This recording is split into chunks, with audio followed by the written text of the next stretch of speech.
This video is about matrix algebra. We have created the variables with the lowercase letters. When we try to set it equal to uppercase A, we get an error, bad argument type. This is because the variables A through Z are reserved to be real, and we cannot put a matrix into these variables.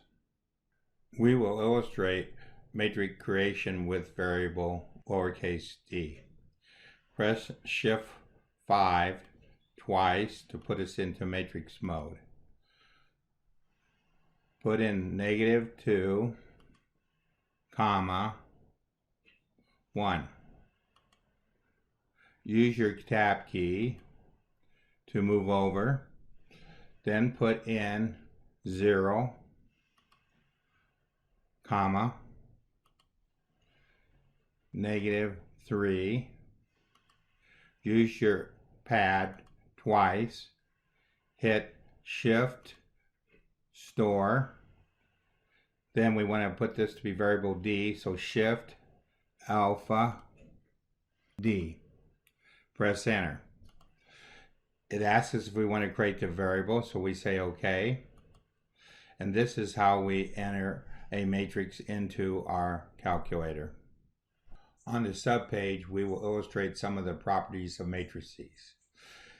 We have the commutative property for addition, the associative property for addition, the additive identity, the additive inverse, subtraction, scalar multiplication, scalar distributive with matrices, scalar distributive with a matrix, and scalar associative property. We have changed to the matrix subpage. Switch to the CAS view and typed A plus B equals B plus A, and what it does is it compares in each entry these answers. If we highlight this, copy it, switch to our home page, press Enter, we get the answer 1. If the answer is true is a 1 and the answer is false is a 0. This is why we put the matrices into the home page. We cleared the home page and entered the first two equations. The first one for the commutative property and the second one for the associative property. We entered the additive inverse to get the matrix O, which we stored as the identity matrix for addition. Once we stored it as O, then we added it to A to see that it was true. The next screen shows us querying our calculator, typing in A, setting K equal to 2, then multiplying K times A for a scalar.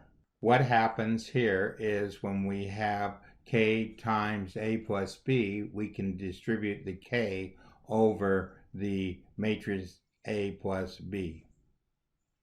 The results of these two screens is summarized in this table and the first entry in this table.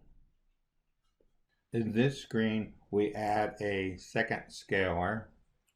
We show then that when we have two scalars added times the matrix, we can distribute the matrix with the two scalars. We show over here that the commutative property works for the two scalars times a matrix. We can take the matrix times the two scalars added. And the last entry is the associative for multiplication. We did not have room to press enter and show this, but if we press enter, this will turn out to be a 1.